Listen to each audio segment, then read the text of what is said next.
حضرت محمد صلی اللہ علیہ وسلم کو آخری بار غسل دیتے وقت کیا معجزہ ہوا؟ حضرت علی فرماتے ہیں کہ مجھے حضرت محمد نے وصیت فرمائی کہ میرے غسل کا انتظام تم ہی کرنا، کیونکہ میرے جسم پر جس کی بھی نگاہ پڑے گی وہ نابینا ہو جائے گا۔ جب حضرت علی نے غسل دیا، پھر جو معجزہ حضرت محمد صلی اللہ علیہ وسلم کو آخری وقت غسل دیتے وقت آیا۔ بسم اللہ الرحمن الرحیم۔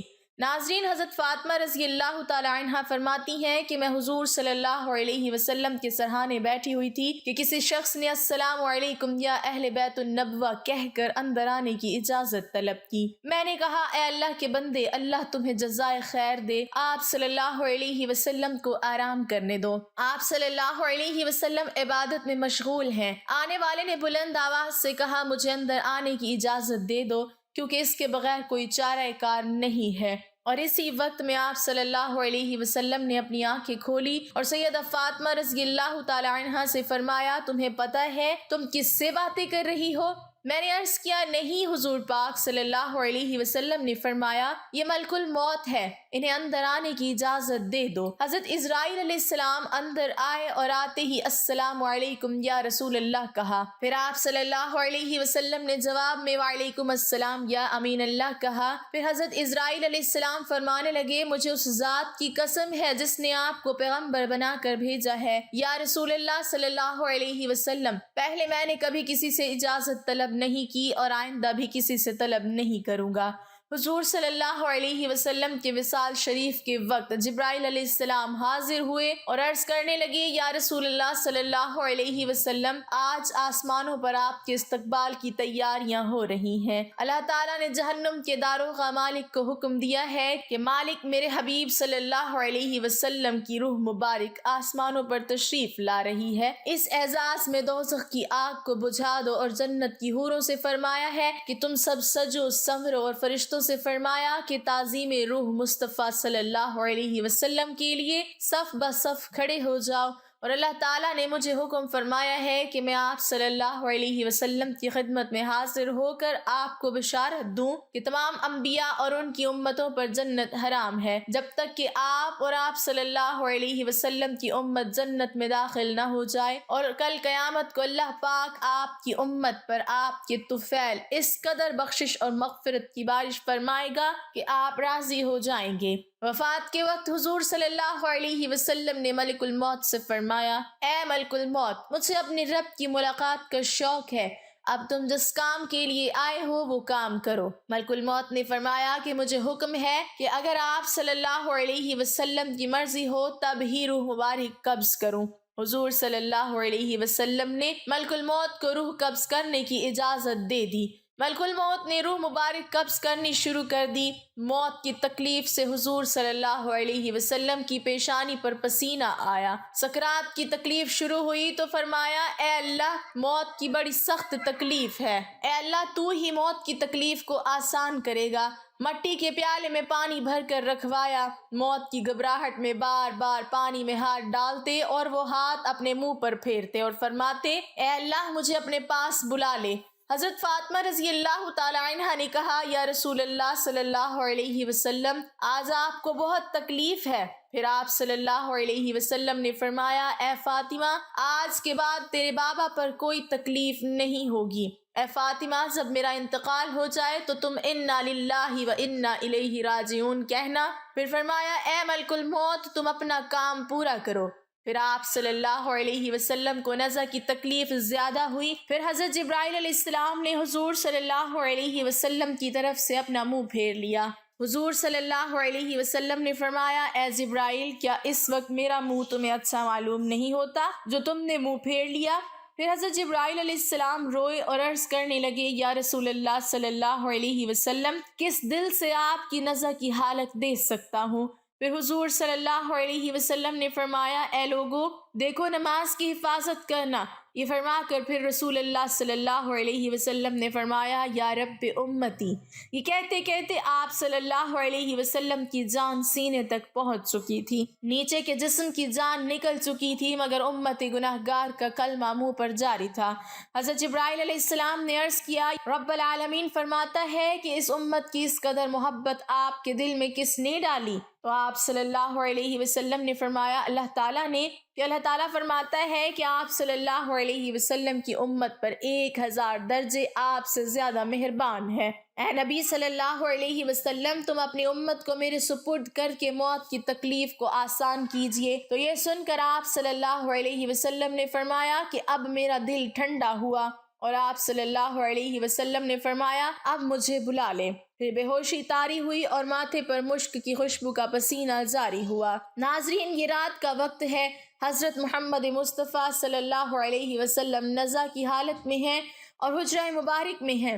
دنیا کی قلت کے سبب چراغ میں تیل نہیں ہے۔ حضرت عائشہ صدیقہ رضی اللہ تعالی عنہا نے اٹھ کر ہمسایہ کی عورتوں کے پاس چراغ بھیج کر کہا کہ اللہ کے واسطے 2 بوند تیل کی ہمارے چراغ میں ڈال دو کہ جناب رسول خدا صلی اللہ علیہ وسلم اندھیرے میں وفات پا رہے ہیں۔ ہاتھ آپ صلی اللہ علیہ وسلم کا آسمان کی طرف تھا، زبان پر کلمہ جاری تھا، اور آپ صلی اللہ علیہ وسلم کی گردن ایک طرف ہو گئی۔ چاروں طرف روشنی ہی روشنی پھیل گئی اور روح مبارک آسمان کی طرف پرواز کر گئی۔ اور ناظرین، ایک بہترین خوشبو حجرہ مبارک میں پیدا ہوئی۔ طبیعت نے جان لیا کہ حضور صلی اللہ علیہ وسلم براق پر سوار ہوئے واپس نہ آئیں گے۔ حضرت علی رضی اللہ تعالی عنہ نے فرمایا کہ میں نے ملک الموت کی آواز سنی کہ روح مبارک قبض کر کے چلے تھے، روتے جاتے تھے اور واہ محمد کہتے جاتے تھے۔ حضرت فاطمہ رضی اللہ تعالی عنہ نے جب دیکھا کہ روح مبارک پرواز کر گئی، حضور صلی اللہ علیہ وسلم کے پاس آ کر چہرہ مبارک کو دیکھا۔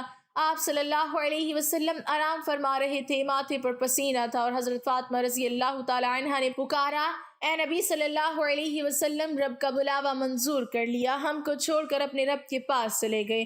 اے نبی صلی اللہ علیہ وسلم، اگر جبرائیل علیہ السلام آپ کو تلاش کرتے آئیں گے تو ہم کہیں گے کہ تم کس کی تلاش کرتے ہو؟ جنہیں تم دیکھتے ہو وہ اس جہاں سے تشریف لے گئے ہیں۔ اے نبی صلی اللہ علیہ وسلم، جنت الفردوس میں ٹھکانہ کر دیا۔ جب گھر سے رونے کی آواز باہر آئی اور صحابہ کرام رضی اللہ عنہم نے سنی تو گھبرا کر بے تاب ہو کر دہلیز مبارک پر سر مارنے لگے۔ حضور صلی اللہ علیہ وسلم کی وفات کی خبر سن کر صحابہ کرام کی عقلیں جاتی رہیں۔ حضرت عبداللہ بن انیس رضی اللہ تعالی عنہ غم سے انتقال کر گئے۔ حضرت عمر رضی اللہ تعالی عنہ بھی دیوانہ ہو گئے، دیوانوں کی طرح حجرہ مبارک پر آئے اور عرض کیا، مجھے ذرا حضور صلی اللہ علیہ وسلم سے ملا دو، ایک نظر مجھے حضور سے ملا دو۔ اہل بیت نے حضرت عمر رضی اللہ تعالی عنہ کو حجرے میں بلایا۔ حضرت عمر رضی اللہ تعالی عنہ نے دیکھا کہ آپ صلی اللہ علیہ وسلم لیٹے ہوئے ہیں۔ آپ صلی اللہ علیہ وسلم کے منہ سے چادر سرکا کر دیکھا اور کہا کہ آج ایسی غشی اور بے ہوشی ہوئی ہے کہ آپ ہوشیار نہیں ہوتے، کیا کوئی وحی اتری ہے؟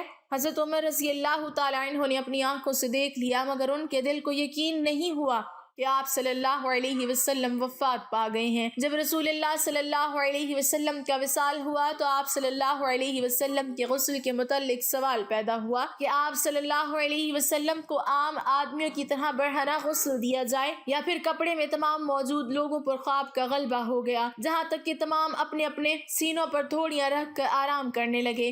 اسی وقت ان کے کانوں میں آواز آئی، رسول خدا صلی اللہ علیہ وسلم کو ان کے پہران میں ہی غسل دو۔ حضرت سیدنا امیر المومنین حضرت علی رضی اللہ تعالی عنہ فرماتے ہیں کہ مجھے حضرت محمد صلی اللہ علیہ وسلم نے وصیت فرمائی کہ میرے غسل کا انتظام تم ہی کرنا، کیونکہ میرے سطر پر جس کی بھی نگاہ پڑے گی وہ نابینا ہو جائے گا۔ حضرت علی رضی اللہ تعالی عنہ نے آپ صلی اللہ علیہ وسلم کو غسل دیتے ہوئے آپ کے بدن مبارک پر کسی قسم کا کوئی میل نہ دیکھا، تو اسی وقت حضرت علی رضی اللہ تعالی عنہ کی زبان پر آیا، یا رسول اللہ صلی اللہ علیہ وسلم، آپ پر میرے ماں باپ قربان، آپ کتنے پاکیزہ ہیں۔ حضور صلی اللہ علیہ وسلم کی تدفین کے دن اس قدر خاموشی چھا گئی کہ بعض صحابہ بعض کو دیکھنے نہ پائے، اگر وہ اپنی ہتھیلی کو کھول دے تو کچھ نظر نہیں آتا۔ یہ تاریکی حضور صلی اللہ علیہ وسلم کی تدفین تک چھائی رہی۔ حضرت علی رضی اللہ تعالی عنہ کا بیان ہے، جب حضور صلی اللہ علیہ وسلم کا انتقال ہوا تو غیب سے آواز آئی، السلام علیکم یا اہل بیت ورحمۃ اللہ وبرکاتہ۔ کہتے ہیں حضور صلی اللہ علیہ وسلم جب وفات پا گئے تو آپ کے مؤذن حضرت عبداللہ بن زید رضی اللہ تعالی عنہ نے یہ خبر سنی تو اس قدر غمزدہ ہوئے کہ نابینا ہونے کی دعا مانگنے لگے اور کہنے لگے، میرے آقا کے بغیر یہ دنیا میرے لیے کسی کام کی نہیں رہی۔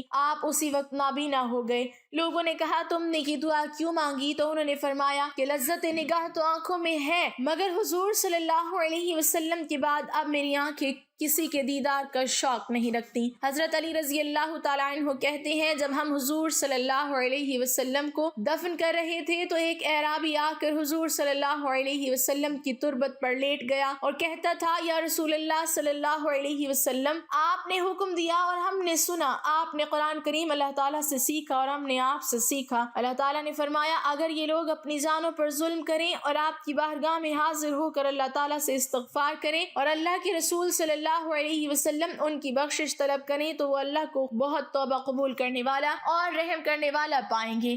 ہم نے اپنی جانوں پر ظلم کیا اور آپ صلی اللہ علیہ وسلم کی بارگاہ میں حاضر ہوئے ہیں تاکہ آپ ہماری بخشش طلب کریں۔ اسی وقت قبر اطہر سے آواز آئی کہ تم بخش دیے گئے ہو، تم بخش دیے گئے ہو۔ نبی اکرم صلی اللہ علیہ وسلم کی خبر وفات کے بعد مسلمانوں کے جگر کٹ گئے، قدم لڑکھڑا گئے، چہرے بجھ گئے، آنکھیں خون بہانے لگی، ارض و سما سے خوف آنے لگا، سورج تاریک ہو گیا، آنسو بہ رہے تھے اور تھمتے نہیں تھے۔ کئی صحابہ حیران و سرگردان ہو کر آبادیوں سے نکل گئے، کوئی جنگل کی طرف بھاگ گیا، جو بیٹھا تھا بیٹھا رہ گیا، جو کھڑا تھا اس کو بیٹھ جانے کا یارانہ ہوا۔ مسجد نبوی قیامت سے پہلے قیامت کا نمونہ پیش کر رہی تھی۔ صدیق اکبر تشریف لائے اور چپ چاپ حجرہ عائشہ میں داخل ہو گئے، یہاں رحمت للعالمین کی میت پاک پڑی تھی۔ صدیق اکبر نے چہرے اقدس سے کپڑا اٹھا کر پیشانی مبارک پر بوسہ دیا اور پھر چادر ڈھک دی اور رو کر کہا نبی اکرم صلی اللہ علیہ وسلم پر میرے ماں باپ قربان، آپ کی زندگی بھی پاک تھی اور موت بھی پاک ہے، واللہ اب آپ پر دو موتیں وارد نہیں ہوں گی۔ اللہ نے جو موت لکھ رکھی تھی آپ نے اس کا ذائقہ چکھ لیا اور اب اس کے بعد موت ابد تک آپ کا دامن نہ چھو سکے گی۔ جب صدیق اکبر مسجد نبوی میں تشریف لائے، عمر فاروق غایت بے بسی سے نڈھال کھڑے تھے اور بڑے درد و جوش سے اعلان کر رہے تھے کہ منافقین کہتے ہیں کہ محمد انتقال فرما گئے ہیں، واللہ آپ نے وفات نہیں پائی، آپ اللہ تعالیٰ کی بارگاہ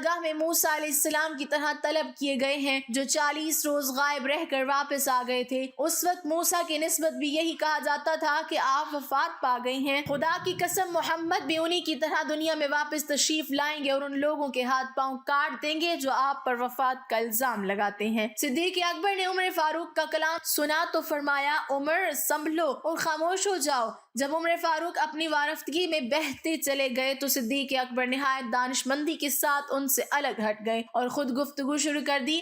جب حاضرین مسجد بھی عمر کو چھوڑ کر ادھر متوجہ ہو گئے تو آپ نے پہلے حمد و ثنا بیان کی، پھر فرمایا اے لوگو، تم میں سے جو شخص محمد کو پوچھتا تھا وہ سمجھ لے کہ محمد وفات پا گئے ہیں، اور جو شخص خدا کا پرستار ہے وہ جان لے کہ اللہ تعالیٰ زندہ ہے اور وہ کبھی مرے گا نہیں، اور یہ حقیقت خود قرآن پاک نے واضح کر دی ہے۔ ترجمہ: نہیں ہے محمد مگر ایک رسول، ان سے پہلے رسول گزر چکے ہیں، کیا اگر وہ مر جائیں یا شہید ہو جائیں تو تم دین سے برگشتہ ہو جاؤ گے؟ جو شخص برگشتہ ہو جائے گا وہ اللہ تعالیٰ کو کچھ نقصان نہ پہنچا سکے گا اور اللہ ان قریب شکر گزاروں کو جزا دے گا۔ اس آیت پاک کو سن کر تمام مسلمان چونک پڑے۔ عبداللہ فرماتے ہیں کہ خدا کی قسم ہم لوگوں کو ایسا معلوم ہوا کہ یہ آیت اس سے پہلے نازل ہی نہیں ہوئی تھی۔ عمر فرماتے ہیں کہ ابو بکر سے یہ آیت سن کے میرے پاؤں ٹوٹ گئے اور کھڑے رہنے کی قوت باقی نہیں رہی، میں زمین پر گر پڑا اور مجھ کو یقین ہو گیا کہ واقعی محمد رحلت فرما گئے ہیں۔ سیدہ فاطمہ غم سے نڈھال تھی اور فرما رہی تھی پیارے باپ نے دعوت حق کو قبول کیا اور فردوس بری میں نزول فرمایا۔ وہ کون ہے جو جبرائیل امین کو اس حادثہ غم کے اطلاع کر دے؟ الہی فاطمہ کی روح کو محمد کی روح کے پاس پہنچا دے، الہی مجھے دیدار رسول کی مسرت عطا فرما دے، الہی مجھے اس معیت کے ثواب سے بہرہ کر دے، الہی مجھے رسول امین کی شفاعت سے محروم نہ رکھنا۔ سیدہ عائشہ صدیقہ کے دل و جان پر غم کی گھٹائیں چھا گئی تھی اور زبان اخلاق پیغمبری کی ترجمانی کر رہی تھی۔ حیف وہ نبی جس نے تمول پر فقیری کو چن لیا، جس نے تونگری کو ٹھکرا دیا اور مسکینی قبول کر لی۔ وہ صاحب خلق عظیم جو ہمیشہ آٹھوں پہر نفس سے جنگ آزما رہا۔ وہ اللہ کا پیغمبر جس نے ممنوعات کو کبھی آنکھ اٹھا کر کبھی نہ دیکھا۔ وہ رحمت للعالمین جس کا باب فیض فقیروں اور حاجت مندوں کے لیے کھلا رہتا تھا، جس کا رحیم دل اور پاک ضمیر کبھی دشمنوں کی ایذا رسانی سے غبار آلود نہ ہوا، جس کے موتی جیسے دانت توڑے گئے اور اس نے پھر بھی صبر کیا، جس کی پیشانی انور کو زخمی کیا گیا اور اس نے پھر بھی دامن عفو ہاتھ سے نہ جانے دیا۔ کہ آج اسی وجود سرمدی سے ہماری دنیا خالی ہے۔